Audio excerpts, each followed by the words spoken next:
না আমি তো কিছু বলিনি, বুঝতে পারলে? ওই যে চার দাদার গল্পটা বললাম যে ঠিক ওই কাজটা আমি কিন্তু কিছু বলিনি, কিন্তু বুঝে ফেলেছে, দেখেছেন?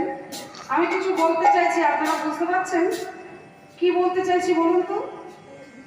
এ দেখুন, যিনি শিল্পী আর যারা শ্রোতা, এই দুটোর মধ্যেও কিন্তু একটা ভালোবাসা আছে শিল্পী আর শ্রোতার মাঝে। কি বলুন তো?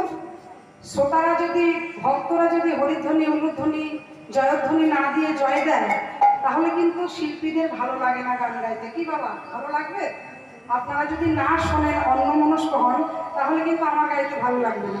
তবে আপনারা কিন্তু আনন্দ করতে পারছেন না, যাই বলেন তাই বলেন। এই যে ভজন গান, কত সুন্দর নৃত্য হবে। কি মায়েরা, তোমরা চুপচাপ দাঁড়িয়ে আছো কেন? কি ব্যাপার? এখন যদি ডিজে বাজে, বক্স বাজে, তখন তো আর কাউকে বলতে হবে না যে নাচো, তখন আপনা হতেই নাচ